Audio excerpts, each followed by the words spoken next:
Hello, welcome to Mindful Yoga. Today, our attention goes to our hips.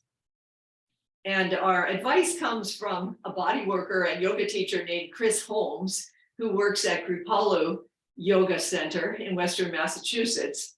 He sees people that have common problems in their hips shifting forward and hips uneven from side to side. So that's what we'll be giving our attention to today, physiologically. Another theme is the idea of precision, of making the alignment and the form just right. And sometimes maybe feels that's a little bit too particular, but with that underlying idea that form, the right form, makes space in the body and allows us to breathe, to have energetic channels open, so that form becomes important in relation to that space. So let's take a seat. Could be in a chair or on blocks or a blanket to begin as we breathe a little bit. And then bring attention to your posture right now. As Cyndi Lee says, it's difficult to feel open-hearted and uplifted if your chest is sunk and your spine is sagging. Your body can become kind of a cage if it's not aligned. And this curling is suffering, which is the opposite of space, physically and emotionally. So bringing our attention to our sits bones, sinking down into whatever we are sitting on, connection with the earth through feet, perhaps with knees, beginning to breathe as we sink down, exhale, going down into earth, inhale, bringing up the energy of earth, the energy of this world that we live in, the world to which we belong so intimately. Then drawing up from the sits bones up through sacrum and the lower spine, making sure there's no hinging or collapsing up through the sacrum and the lumbar spine, the lower spine, up to the waist. And as you do that, as you inhale, note how the diaphragm expands in the back and sides of the lower ribs where it's connected. So letting there be space, unimpeded breathing, expanding the back of the lower ribs and the sides of the lower ribs. And gently letting everything flow out. A few more times with attention to that.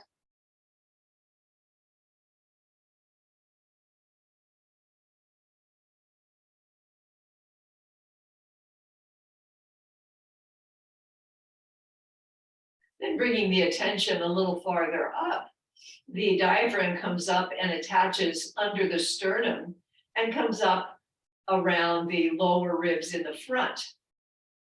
So extending from the lower ribs in the front up towards the collarbone.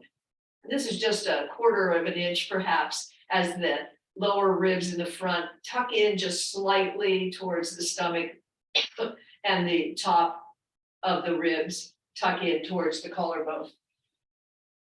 Extending there in the front of the body, so that when you breathe in, you can fill the thorax, this area around the heart and lung, with air. And there can be expansion underneath the armpits on the sides.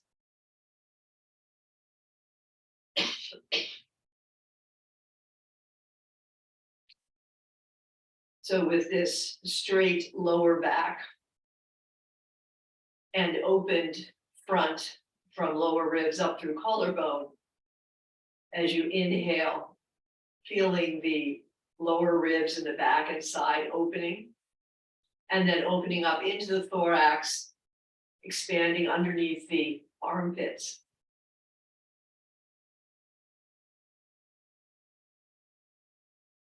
Take 4 or 5 breaths in this way.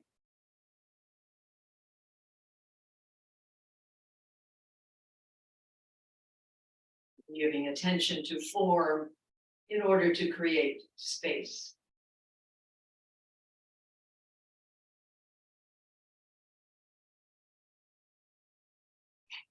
This precision creates a vessel within which there is space to grow and change. To look at old habits of body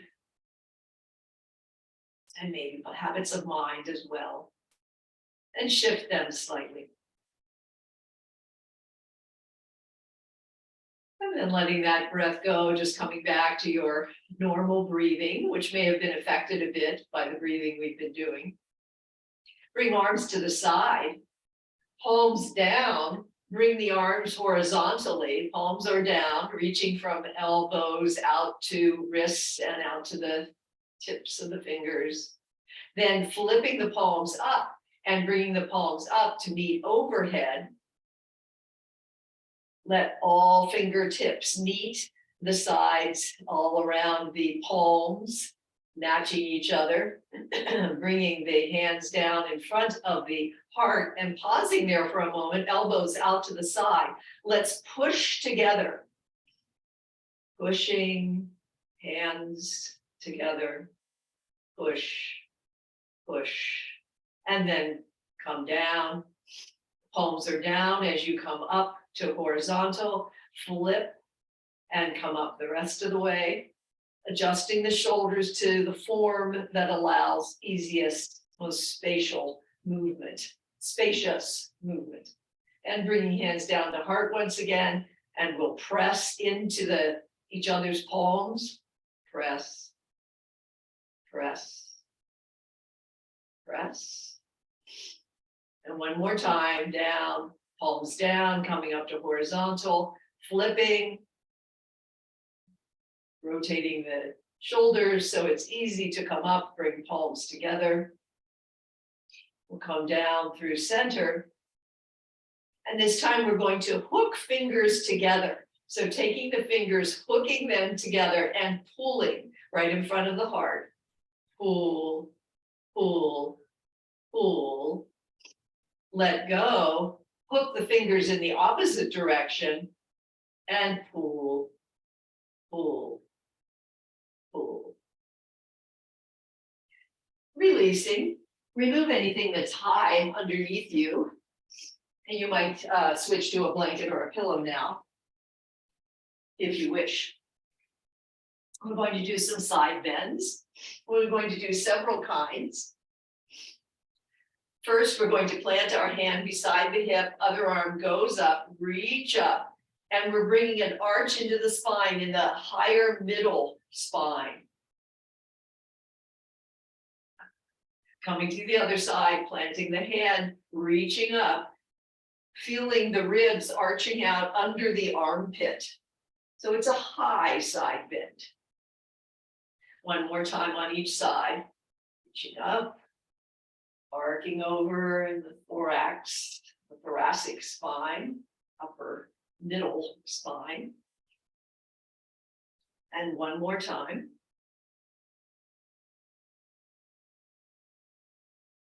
Next time we're going to slide the hand out on the mat, other arm comes up, and feel where you're making space now. It's lower, and we're asking the waist to tilt over. Neither one necessarily good or bad, but definitely doing different things for the body. Creating space through form in different ways.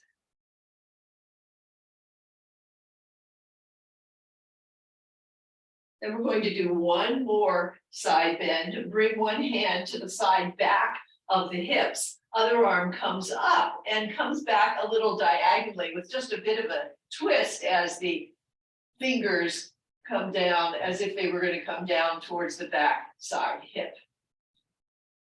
And over on the other side, kind of an arabesque with a bow over to the back side. And where do you feel the space when you have shifted the form in this way?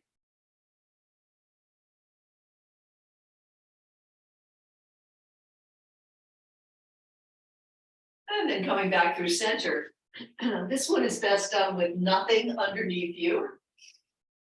And we're coming into mermaid legs, which means both of the legs are on one side. We're bringing our fins or our flappers, our feet up very close to us, and we're on one hip. So I'm on one hip of that under leg, and the other hip is slightly up. We're going to do a side bend, sliding out and over, and now you'll feel a very large opening and space down into the hip. Then coming up, bring the hand to the opposite calf on the side of the feet. So hand coming across to the side of the feet, other hand back behind for support. And a small twist, just looking to the side. Remain with one hip only on the mat. This is supposed to give time for the sacroiliac joint, the joint between the hip and the sacrum, to readjust. So taking a few breaths here to give time for that readjustment. Be aware of what space there is to breathe when you're in this particular twist. It's not as unimpeded a breath as we had in the beginning of our time together. And then releasing that, let's bring it around to the other side. So mermaid legs on the other side. One arm reaches up, slide out, long side bend, bring it back up, hand comes to opposite side over to the feet side, look to the side, let yourself sink down into that one hip, allowing the sacroiliac joint to readjust. Perhaps bringing your breathing into that area of the thorax, the heart and the lung area, and feeling the breath able to expand out under the armpits, the sides of the upper ribs.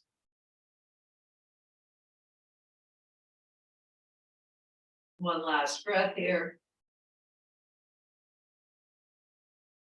And bring the feet around.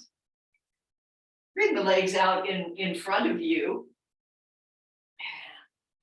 Kind of rock back and forth on your sits bones. I want you to become very aware of those bones that you sit on, and you might even feel them, those sits bones, because they're going to become important in some adjustments we'll make for hips that are shifting forward.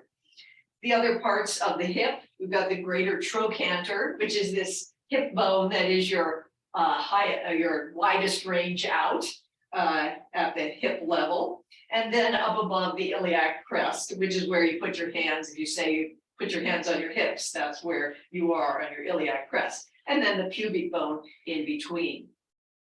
We're going to do an up boat now. So bringing your hands behind your thighs, just above the knees. Coming back on the soft tissue behind the sits bones, extending out in the back a bit. Come to your toes. And you can always go back and forth with toes rising up. Option to keep both toes up, finding a balance here. Hands might stay underneath the thighs, or they might come out to the side. You might even bring your hands to the outer nubs or protuberances of your hip and feel that. And maybe even feel the top of your hips. A little challenge. And then coming back, giving your thighs support and bringing it down. Come to a seated position where one leg is slightly bent and the other one is coming out to the side. And I'm giving it support with my hands underneath the thigh. Bring some toning to your abdomen, a little bit of drawing into the pelvic floor. And we're going to go in a circle with that leg, giving some support just as much as is needed from the hands back behind. And mainly we just want to feel the rotation of the hip, the ability of the hip to circle around that ball in its socket, its joint socket. A rather amazing joint coming around the opposite direction. And then, of course, moving from the hip, we can also extend and flex. So extending out and flexing up. This hip is very good at extension and flexion. And it's also very able to go side to side, not so much to the inner side. Range of motion is less, and range of motion a little more to the outside. Not as much ability here as in the flexion and extension, but still a pretty cool joint. And we'll come to the other side, lifting that leg. And you can always do this on your back too. If this is uncomfortable for you, you can just lie on your back and do a circle with your leg. Circling round, 2, and 1, and coming around the opposite direction. Feeling the hip moving. And then we'll do flexion up and extension out. Quite a bit of range of motion here. Flexion up and extension out. And then we'll come to the sideways movement. Not as much range of motion. So part of what we're doing in yoga is simply to maintain our range of motion and maintain this movement that we do have and all the capabilities of these joints that we have. Let's come to a standing position and we'll do a sun salute to start here today.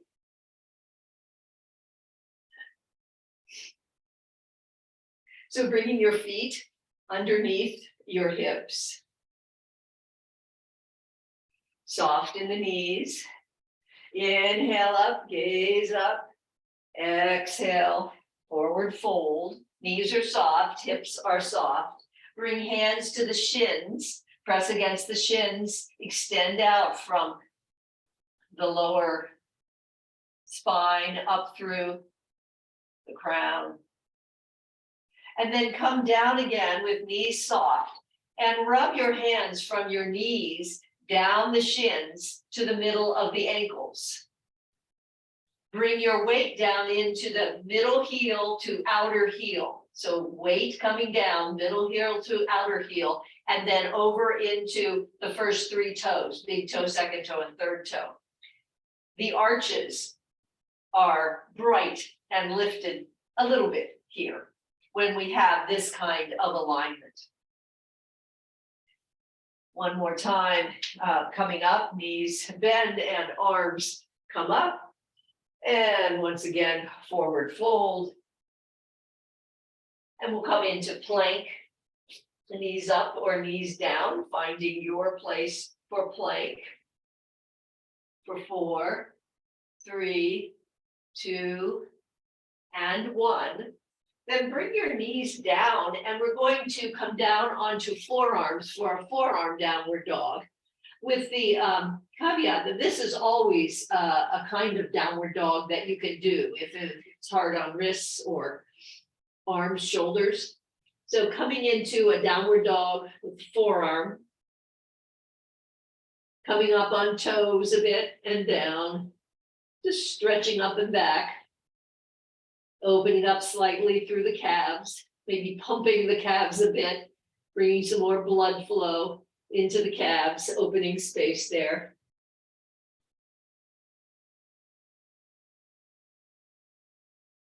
Then coming down onto knees, let's come all the way down into Sphinx pose. Some grip on the mat with the spread fingers coming back into the elbows. Some lift from elbows up into shoulders, up into the roof of the mouth, and relax down through shoulder blades. 2 breaths here.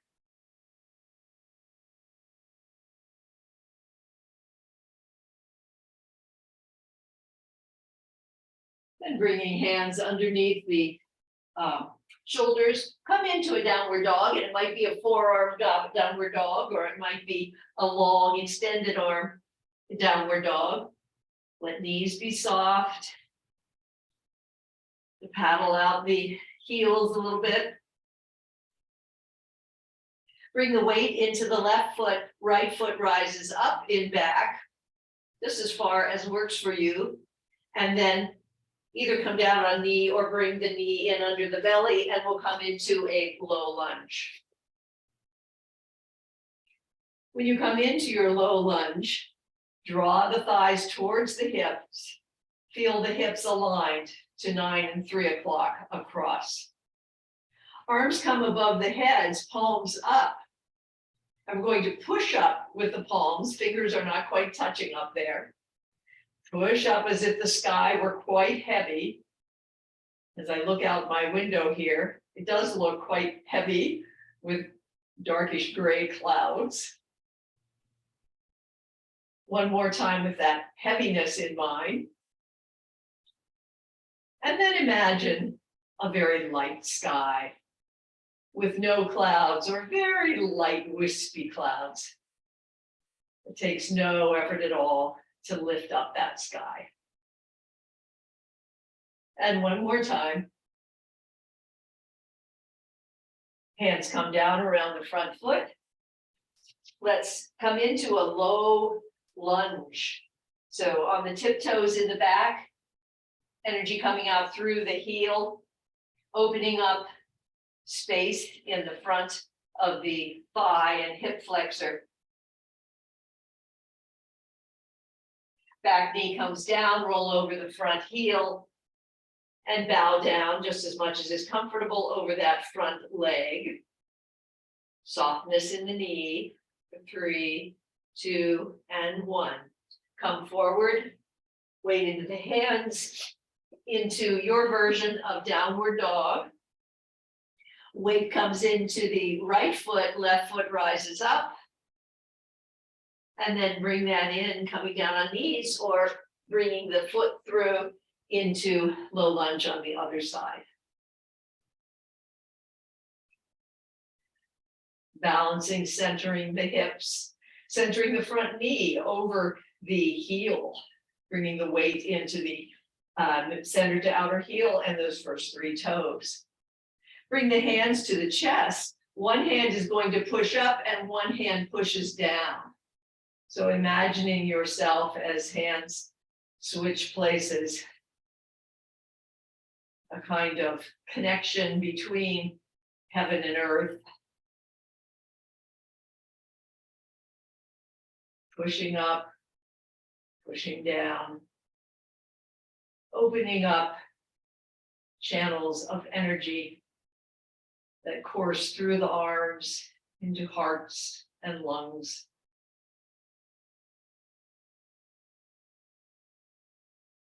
And let this be the last time. Bring the hands down. Tuck the toes in the back, raise the knee. Feeling the opening that is created along the leg and the hip.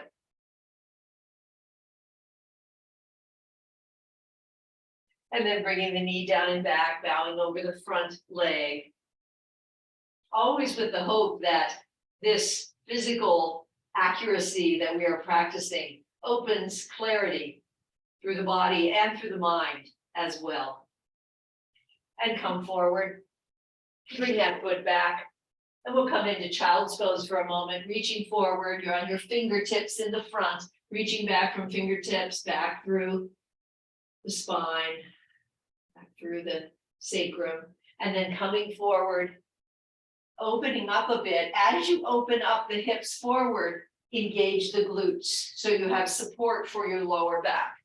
So hips come back to the heels, and then as you come forward, start to engage the glutes as the hips come forward and you open up the front of the body. One last time.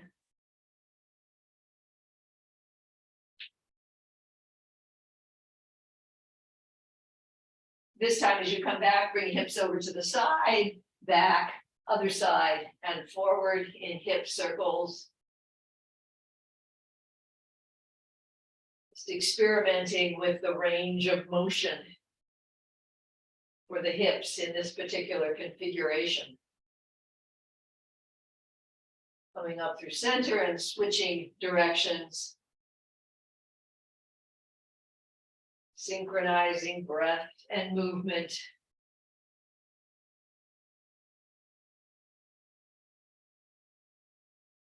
One last time. And let's bring ourselves down, belly onto the mat, arms along the side, hands in towards the belly. Reach back through the toes, reach down through the toes. Pelvic floor goes down towards the heels. Crown reaches up. You're very long now.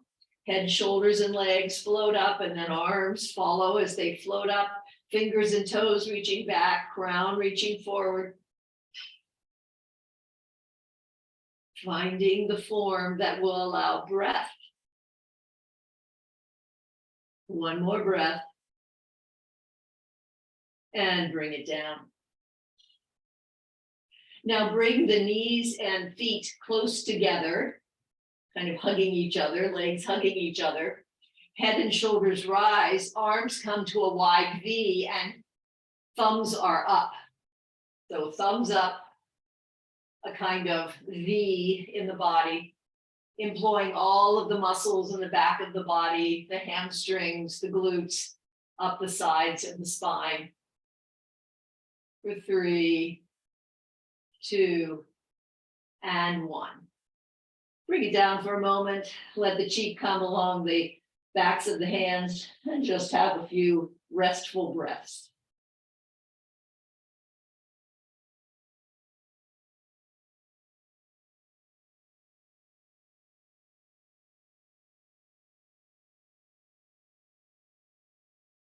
Then rising up into tabletop. We'll open our spine with cat-cow, letting the stomach sink, heart shine forward, tailbone coming down, opening up the back of the spine, all the vertebrae and discs with some room to maneuver back here, opening up the front of the spine. Always modifying for whatever is needed by the body you inhabit. Respecting your range of motion, expecting that only gradually will range of motion increase. And let's come back to middle. Extend one leg back, cross that leg over in the back, and come on the side of the big toe. So you might expect to be on the pinky, but we're crossed over and we're coming just on the side of the big toe. Then we're coming over to the other side. I'll turn around so you can see. And we're coming on the side of the pinky toe. So I'm on the same side as the leg and I'm on the pinky side. So going back and forth between the big toe side and the pinky toe side.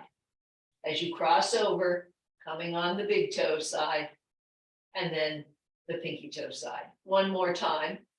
According to Chris Holmes, this is a very good exercise to exercise the hip cylinder, as he called it, the hip joint. And coming on the other side, crossing over, coming onto the big toe side, and then on the outside, coming on the pinky toe side. Slowly back and forth. The connective tissue fibers in the hip are arranged in a rotational fashion, according to Chris Holmes. And that's one of the reasons that this is a good exercise for the hip cylinder, just to be strong. And bring that knee back up. We're going to come up to a standing position and talk about hips a little bit.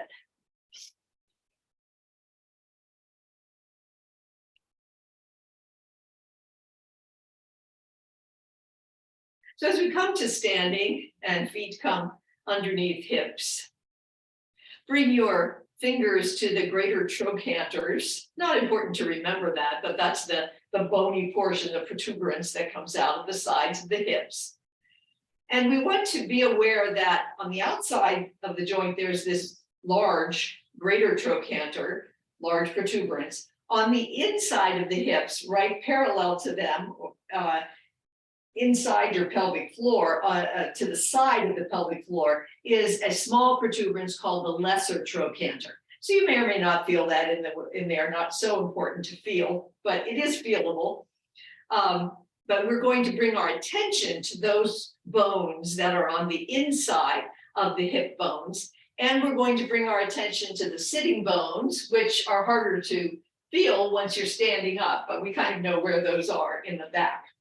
So the lesser trochanter inside and the sitting bone are fairly close to each other. We often have a habit, 80% of the patients that Chris Holmes gets, he said, have hips that are shifted forward. And often I think, well, that's not me, but then I can catch myself standing in the kitchen or wherever, and yeah, the hips are forward. So it is a tendency in our chair culture. In order to help that tendency, we're going to bring our attention, close our eyes, come into that lesser trochanter place. So it's you can kind of imagine the inner thighs coming back a half an inch, or those lesser trochanters on the inner side of your hip joint coming back. And then at the same time, the sitting bones come forward just about a quarter to half an inch. So it's a knitting together, a pulling back of the lesser trochanters and thighs, pubic bone, and then a pulling forward of the sits bones. And when you knit those two sides together, you can feel deep engagement in the buttocks and a lengthening up through the spine. So this is an ideal place, a place to start, a place to make our habits change by being very precise every once in a while, coming back to this place, finding this form of the lesser trochanters pulling back, the sits bones pulling forward, just a very small movement, knitting the hips together and feeling that length. So just for a moment, let's feel the weight coming down into the center to outer heels, weight coming across into the big toe and the two other toes in the first, second, third toe in the front. The knees are firm, not soft, not locked, but coming right down onto the center of the ankle. The arches are bright and lifted. The arches of the foot are lifted. And the muscles in the thigh are able to engage well because of the alignment that we're creating. And now, once again, coming to that inner place along the pelvic floor, the lesser trochanter, bringing that back just a bit, inner thighs coming back and sits bones coming forward, long through the lower spine. And let's take a breath that allows the ribs to expand, the diaphragm expanding in the lower and side lower ribs, and then expanding up through thorax as you tuck the bottom ribs in the front just a bit and extend up through the collarbone so that your breath can expand through the lower ribs and then expand and swell up through the heart and underneath the armpits. Just take 2 breaths that way.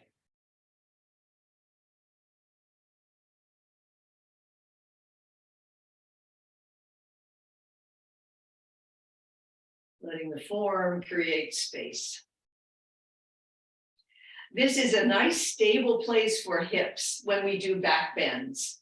So let's bring our hands to the sacrum with fingers down, squeeze together with the shoulder blades and elbows. Keep the hips stable just as they are. Open slowly from the pelvis up through the sternum, a little tuck in the chin. Not a big back bend here, but one in which you can definitely sustain that stability in the hips. Just play with that a few more times, feeling that opening through the torso of the body, but completely stable in relationship to hips that are giving you the stability that allows you the mobility to do a back bend. And coming up. Now we're going to come to the idea of hips that are uneven. Many of us have uneven hips.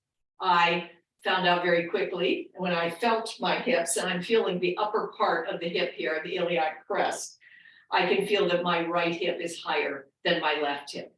You may or may not feel that. If you don't, you might think about your shoulders. Have you ever noticed maybe one shoulder's higher than the other? And if it doesn't come clear, you could look at the mirror later or the Zoom screen. Or you might feel that one side is stronger or weaker than the other side. And I also have this. So bringing your weight over to one foot and then shifting over to the other foot. The knees be firm, slightly soft as you go back and forth. Do you feel as you stay on one side or the other that one side is slightly weaker or stronger than the other? And you might have felt this with balances, that you can balance better on one leg than the other. Now take a block or a book and put it underneath one of your feet. And let's put it first, if you have noticed the difference, let's put it under your hip that is higher. So this would be the side that feels stronger, the higher hip. If you haven't told the difference, it doesn't matter. We're going to do both sides. So giving yourself some support, maybe from a chair, perhaps with that toe that's hanging down. Bring your hands to the tops of your hips and find evenness. So for me, I'm standing on my leg that has the higher hip. I need to raise up the other leg a bit to make the hips heavy, even, level. You'll find that the muscles on the outside of the hip and thigh on the leg that's on the block are working pretty hard. But for this higher hip leg, those muscles are long, they're strong. Interestingly enough, on the inside of that higher hip leg, we don't have such a well stretched out inner thigh. And we'll bring our attention to that a little later. But for now, just enjoying the strength that we have on the outside. Maybe you'll feel some fatigue here, but we want to compare sides a bit. So 10, 9, 8, 7, 6, 5, 4, 3, 2, and 1, and bring it down. Then we'll come to the other side. And obviously, if you can't breathe, if it's too fatiguing, you don't need to do everything I tell you to do. So now I'm bringing my leg that has the lower hip up on the block. And in order to level my hips, I need to bring my other hip down a little bit. So this right hip for me is coming down a bit. But finding levelness between the hips. Often this leg that has the lower hip is weaker on these outside hip muscles and thigh muscles. It's stronger and better stretched out on the inner thighs.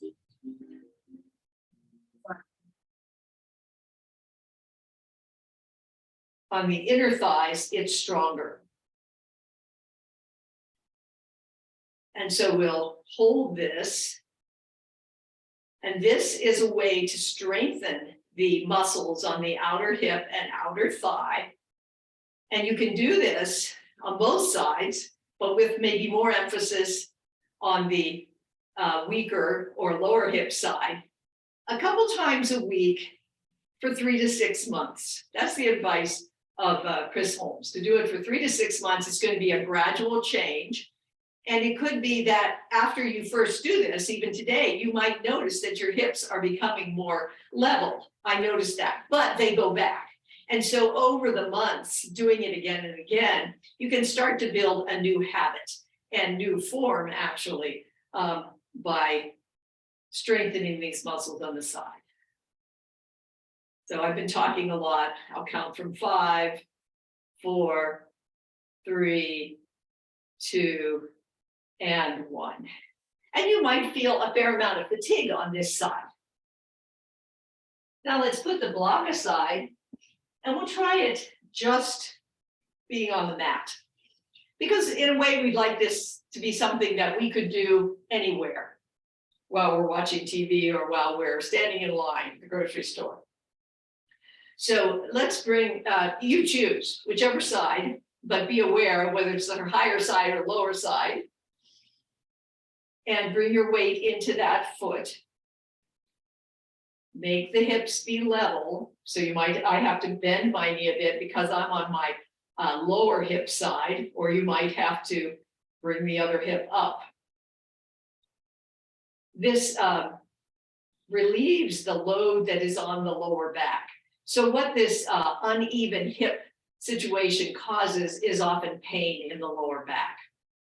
And so to forestall that, or perhaps to bring some remedy to that, this can help to even out the hips, strengthen these muscles on the lower hip side.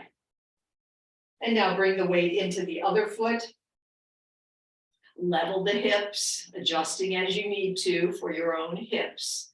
And it could be that you have even hips. So not everybody's going to have uneven hips, although probably 80% of us do. And if you're on your higher hip side, you're probably going to feel, oh, yeah, I can do this. Not fatiguing quite so fast. If you're on the lower hip side, you'll fatigue a little faster. For 5, 4, 3, 2, and 1. Come back into the other leg. Level the hips. Knee is firm, slightly giving.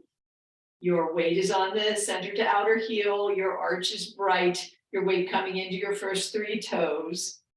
Hips are level. Bring the toe back on the other side. And let's turn the toes in the back from the front to the backs of the toes. Or maybe you stay on the fronts of the toes, adapting as you need to. Asking that leg to balance you, to be strong in the side, hip, and side, thigh muscles, and back around the opposite direction.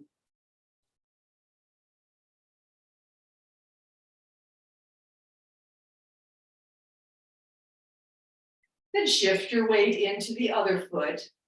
Establish your centered and balanced foot, knee balanced over ankle, arches are a little lifted. Bring your thumbs or fingers to your hips, find that level place, bring the toes back, and turning round on the toes, ankle getting some movement, hip getting some movement as well. 2 and 1, and bring it around the opposite direction.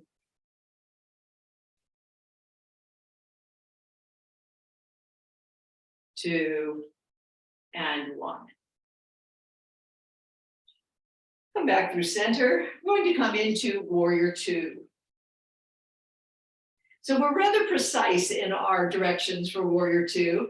Our toes are forward towards the front. One foot is right behind the other one is at 30 degrees. You can have a more shallow or farther distance between your feet.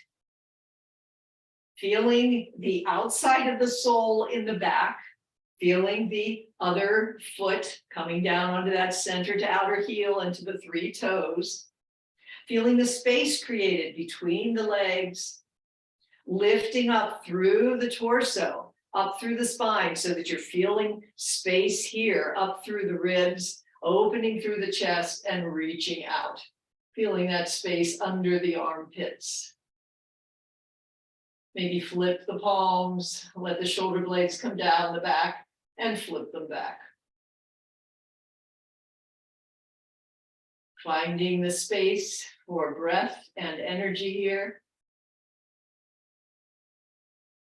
A warrior with an open agenda. One more breath. Bring hands to hips. Turn the toes so that they are pigeon-toed. Hands come to hip creases, body comes parallel to the earth, hands come down.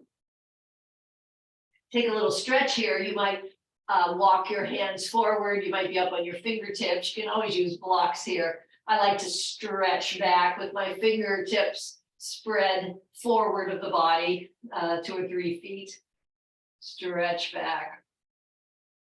Then walk the hands back, bring the hands over to one ankle, open up on that side. Hand comes down, walks across, over to the other side, open. Be aware of what space this form is creating. Hands come down once again. Bring the weight over one foot. So that knee is right over that ankle. The far out foot, where that leg is extended, pin down the farther out side of the sole. Pin down the far sole, the outer sole of that foot, and feel what we call usually a stretch. But Chris Holmes says what's really happening here in our inner thigh is an ungluing, that in a way your connective tissue fibers are glued together and they need to unglue. Now for me, I'm stretching out my lower hip leg, and that's the leg in which this is already pretty well unglued. As I come across to the other side, I'm stretching out the inner thigh of my higher hip leg. And this is the one that really needs the work. So as you do this over the next months, think about which is your higher hip leg and give a little bit more time to the ungluing of the connective tissue here for that higher hip leg. We'll go back and forth, pausing on each side, pinning down that outer sole of the extended leg, then coming back and across. And perhaps you feel a slight tightness on that higher hip leg. And then come back through center, hands come up to the hips, come into warrior two on the other side. Let your feet find their place. Toes maybe are a little spread. Weight into those first 3 toes and the center to outer heels. Space and energy up through the body. Open the chest and reach out. Maybe flip the palms and bring them back. Cyndi Lee writes, after the first few breaths in a standing pose, we may begin to notice burning quadriceps and think, this is not my favorite pose. I'm going to have a glass of wine with dinner tonight, pamper myself a little bit. Or the storyline might be, I'm going to hold this pose no matter what. But precision, bringing precision to the form, is the warrior's sword. The warrior's sword that cuts through our dramas and resistance. Let's bring our front arm down to the thigh, reach over, swing back, and comes back to the thigh, other arm reaches up, and back and forth one more time. Using the form to open space, open the heart, open the mind, and come back through warrior two. Bring hands to the waist. Switch the feet into warrior two on the other side again, and we'll do those extra little side arch over on this other side. Stretching from back of the sole of the foot that's extended out up to the fingertips. Hands coming back onto the thigh, reaching up to the sky. And one more time, back and forth.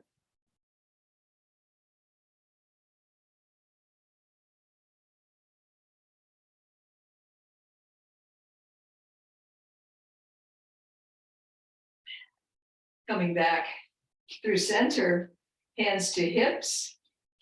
Arrange the feet so they're going out towards the corners a bit as we come into goddess. So knees are above ankles and pelvic floor is coming down, tailbone straight down, just to the extent that is right for you. Let your hands be on the thighs for a moment. Turn the body so that the heart is coming out over that one knee and bring the body down, somewhat parallel to the floor, across and over to the other side and up. Going over, across, and up. In Qigong, this is supposed to be a pose, a movement that calms the heart.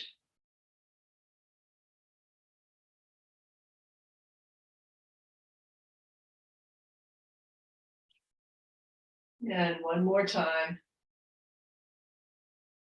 Aware of those feet that are planted, of the space created in hips. And bring the feet up. Bring the feet just slightly closer together.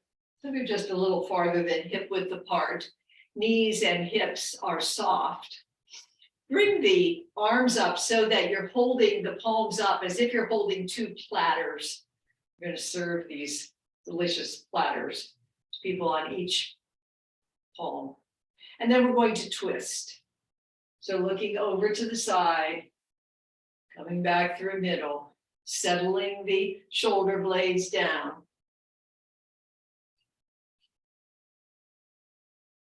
Making sure that there is space. No hinges in the lower back. Aware of space through the lower ribs to breathe.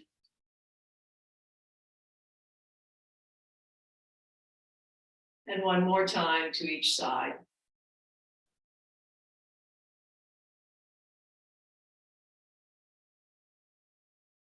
Come back through center. And we're going to turn body as we push down. So we are letting our platters go. We're pushing palms down and buttocks goes down a bit as we push down on either side of the thigh. Come up through center, hold your platters, turn and push down on either side of the thigh. These are supposed to be good for the kidneys. And the winter is supposed to be the time, according to Chinese philosophy, that the kidneys need special attention. One more time to each side.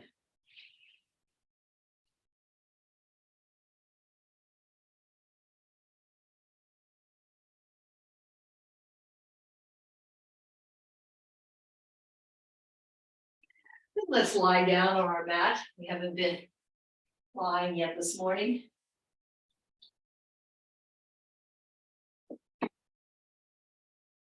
Stretch out on your mat.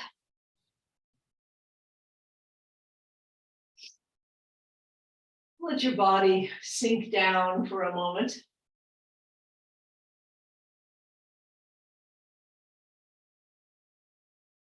Let yourself feel the space that is afforded to you by lying down. The ease with which the ribs can open to the side and the front. And perhaps you feel them opening in the back as well. No need to hold yourself up. Lots of space to create with breath.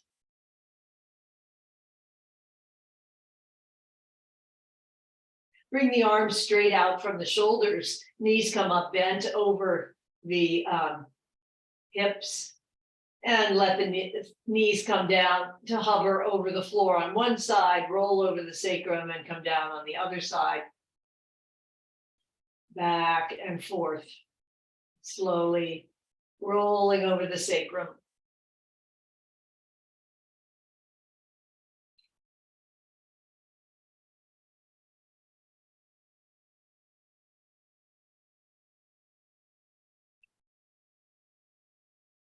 Then coming back through center, bring the feet down, shift the hips over to the left, raise the knees and bring the knees down over to the right into a twist.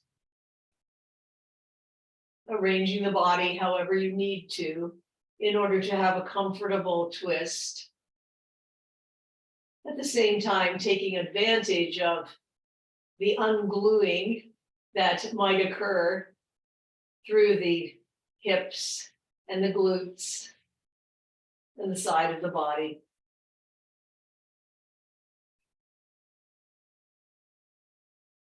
One more breath here.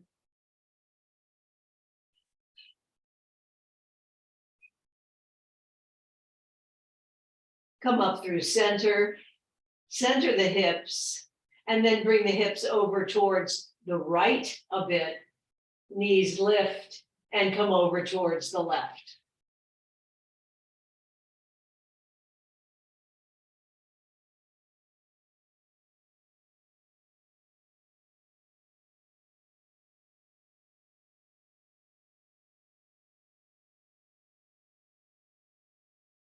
Two more rounds of breath here.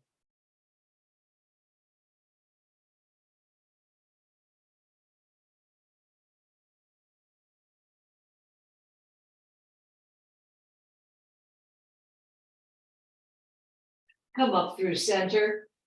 Extend one leg out. Extend the other leg up so that the heel comes up towards the ceiling. Knee is a little soft, but opening up through the back of that leg just a little bit more. We've already done a lot. Bring the leg over the midline, bringing some ungluing to the connective tissue on the side, outside of the legs, of that leg. Inhaling up through center, opening out so that leg goes out on the same side. Again, some ungluing on the inner thigh. Inhale back up, give that knee a hug.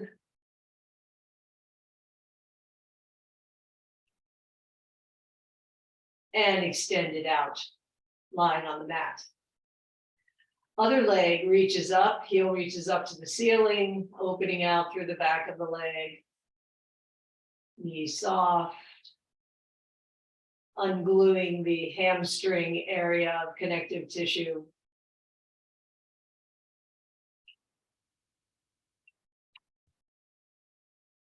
Bring that leg across the midline. Jostling, ungluing the fibers of connective tissue on the outside of that thigh, leg. And then opening that leg up to the same side, up and out. Opening up and ungluing the connective tissue on the inner thighs. Inhale, leg up. Hug the knee in. And stretch that leg out. Just a minute or so of complete relaxation here to end up feeling the softness in the bottom of the feet, the arches, ankles, calves heavy, backs of knees soft, glutes puddled against the mat. Relaxed in lower back and between the shoulder blades, soft in the back of the neck, head heavy, face soft, nose, lips, tongue, jaw, soft across the shoulders and down to the elbow, eyes, the wrists, the palms of the hands, perhaps slightly tingling with energy. Ending with the relaxed breath and the slowing heartbeat.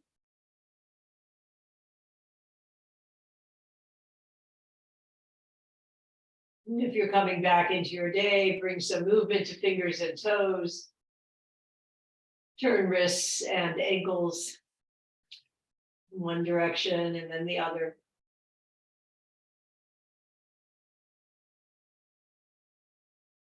And giving your knees a hug. Coming to an intention that you bring from your yoga practice into your day. Maybe your own idea or just space, more space for body and mind. And then we'll roll over. Stay where you are if you would like to, you're welcome to. We're just going to end with one Om. So inhaling. Om.